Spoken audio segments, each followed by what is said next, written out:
채권법은 통상 이제 채권 총론과 강론으로 두 가지로 나눠져 있는데요. 보통 이제 뭐 계약, 사무관리, 부당이득 등에 관해서 배우며 민법 조항은 보통 373조, 물권법 그 이후에 373조부터 이제 766조까지 총 394개의 조문이 있습니다. 가장 많은 조문이죠.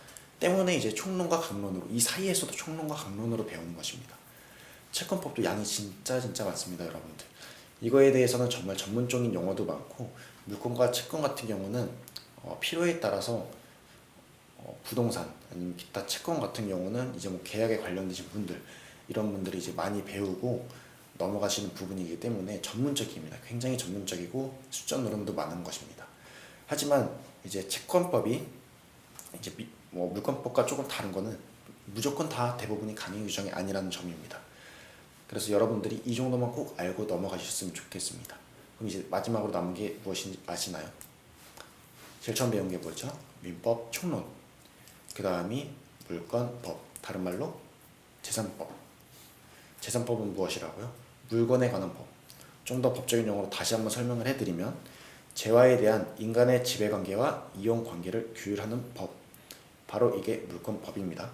그리고 방금 말씀드린 법 기억하시나요? 채권법입니다. 채권법은 뭔지 제가 채권법이라고 말씀드리면 여러분들이 이게 뭐였지? 라고 꼭 생각을 해봐 주시길 원합니다. 채권법은 통상 다시 말씀드리면 총론 그리고 강론으로 구분이 되어 있고요. 왜냐하면 양이 정말 방대합니다. 394개의 조문입니다. 여러분들 394개 조문 다 외울 수 있나요? 절대 못 외웁니다. 그만큼 양이 많기 때문에 총론과 강론으로 나누어서 배운다는 것입니다. 보통 여기서는 이제 뭐 계약, 사무관리, 부당이득 등에 관해서 여러분들이 이제 배우게 되는 것이고요. 네, 이제 마지막으로 배울 것은 친족상속법입니다. 친족상속법은 말 그대로 친족, 여러분들의 친족 이런 관계되어 있는 것의 상속에 대해서 배우는 것입니다. 그렇게까지 어렵지는 않지만 민법에서도 그렇게 비중이 큰 편은 아닙니다. 하지만 꼭 알고 넘어가면 좋은 법이긴 합니다. 모든 법이 다 알고 넘어가면 좋은 법이긴 하지만 이렇게 민법 같은 경우는 그래서 이렇게 크게 네 가지로 구성이 되어 있고요. 민법 총론, 물권법, 채권법, 친족상속법으로 구분이 되어 있습니다. 그래서 이제 구성에 대해서 이렇게 네 가지 여러분과 함께 공유를 해봤고요. 이번에 민법 기본 원리에 대해서 간단하게 살펴보려고 하는데요. 민법 기본 원리는 크게 근대 민법의 기본 원리와 현대 민법의 기본 원리 이렇게 두 가지 파트로 볼 수 있습니다. 근대랑 현대는 뭐냐? 아주 미세한 차이지만 현대는 말 그대로 현대고 근현대사라고 여러분들 들어보셨나요? 이제 근대와 관련된 것들 보통 흥선대원군 그 개화 이후를 근대라고 하죠. 근데 그때부터의 지금까지 그 현대 이전까지를 보통 근대라고 하는데 그때 근대의 민법 기본 원리와 현대 민법의 기본 원리 이렇게 두 가지 파트로 나누어서 여러분들과 잠시 이야기를 해볼게요. 먼저 근대 민법 같은 경우는 세 가지 원칙이 있는데 소유권 절대 원칙, 소유권 절대 원칙, 그리고 계약 자유의 원칙, 계약 자유의 원칙, 그리고 과실 책임의 원칙으로 구성이 되어 있습니다. 이건 뭘까요 도대체? 소유권 절대. 그러니까 내가 가진 거는 끝. 소유권이 절대 원칙. 계약 자유 원칙. 계약은 당연히 자유로워야지. 과실 책임 원칙. 실수했으면 받아라. 이게 바로 근대 민법의 기본 3원칙입니다. 좀 아이러니하게 현대 민법의 기본 원칙 세 가지를 또 설명해 드릴게요. 소유권 상대의 원칙. 뭔가 근대 민법과 반대되는 개념이죠. 두 번째, 계약 공정의 원칙. 이거는 뭔가 그럴만하죠. 계약은 공정해야 되니까. 세 번째, 무과실 책임의 원칙. 무과실 책임의 원칙은 뭐냐? 책임이 없는, 과실이 없는 것에 대해서도 책임이 있을 수 있다는 것입니다. 근대에서 현대로 오면서 여러분 원칙이 조금 바뀌었죠. 도대체 뭐가 바뀐 걸까요? 말 자체는 별로 어렵지 않다고 생각합니다. 다시 한번 말씀드리면 근대의 원칙은 소유권 절대 원칙, 계약 자유의 원칙, 과실 책임의 원칙. 현대 민법은 소유권 상대의 원칙, 계약 공정의 원칙, 무과실 책임의 원칙. 둘 다 뭔가 들어보면 다 이해는 돼요. 무과실 책임의 원칙. 여러분들이 실수는 과실은 없어도 책임을 져야 되는 경우가 있어요.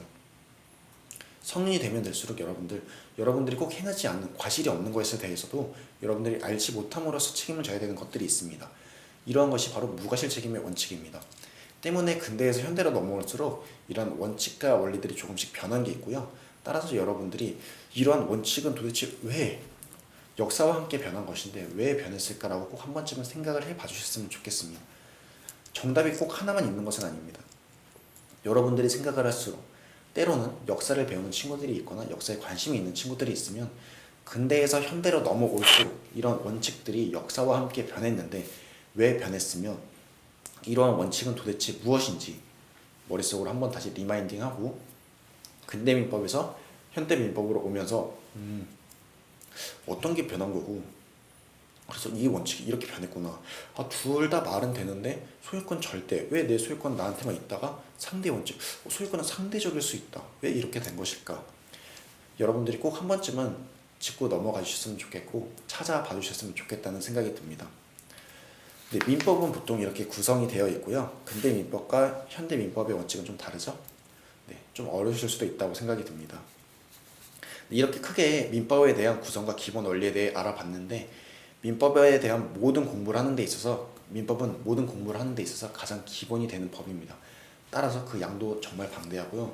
여러분들이 주변에 법대에 나중에 가는 친구들이 있거나 아니면 여러분들이 나중에 커서 법에 대한 공부를 하거나 뭐 공무원 시험, 기타 시험 대부분의 시험은 법과 관련이 되어 있는데요. 이제 민법은 그 중에서도 이제 민법이 가장 양이 많습니다.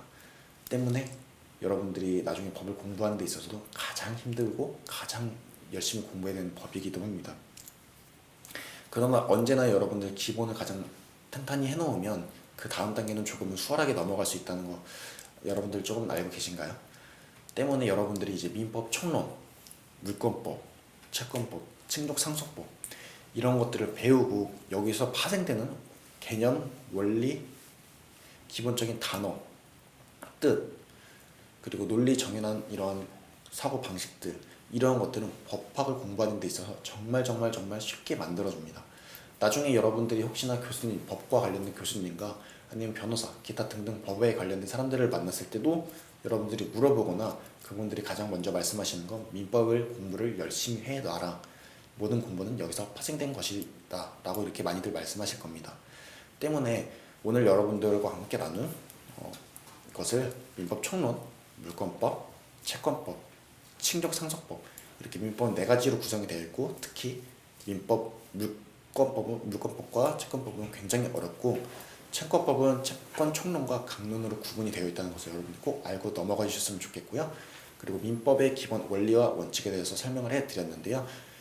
근대 민법은 소유권 절대 원칙, 계약 자유의 원칙, 과실 책임의 원칙이 있고 현대 민법은 소유권 상대의 원칙, 계약 공정의 원칙, 무과실 책임의 원칙 이렇게 원칙이 3가지씩 구분이 되어 있다고 말씀드렸습니다. 그리고 하나의 숙지 아닌 숙지를 내드리면 왜 근대에서 현대로 오면서 이렇게 원칙들이 바뀌었을까 여러분들이 꼭 한번 생각해 봐 주셨으면 좋겠다고 이렇게 말씀을 드렸습니다. 네, 그러면 이렇게 여러분들이 언제나 한 번쯤은 다시 꼭 찾아봐 달라는 것을 꼭 찾아봐 주시기를 원하고 또 권리와 의무 아니면 강행 규정, 이민 규정 이런 것에 대해 이번 시간에도 여러분들한테 말씀드렸는데요. 다 저번 시간에 말씀 한 번쯤은 드리고 넘어간 것들입니다. 때문에 여러분들이 앞으로 공부함에 있어서도 이런 것은 다시 잊어버리지 않고 단단히 해놓고 넘어가는 게 중요한 거기 때문에 이런 것들도 다시 돌아가서 한 번쯤은 다시 짚고 넘어가 주셨으면 좋겠습니다. 네, 그럼 이제 다음 시간 마지막 강의에서는 여러분들과 이제 형법에 대해서 이야기를 해보려고 합니다. 형법은 여러분들이 가장 많이 들어보신 법 중에 하나일 겁니다. 보통 법이라고 생각하면 형법이라고 생각하기 때문이죠. 왠지 아시나요? 그런 것을 여러분들이 한 번쯤은 찾아보고 다음에 같이 찾아뵀으면 좋겠습니다. 네, 그럼 이번에는 민법에 대해서 여러분들과 함께 개괄적인 소개와 구성에 대해 얘기해봤고요. 네, 다음 마지막 시간에는 형법에 대해서 같이 이야기해 보도록 하겠습니다. 네, 감사합니다.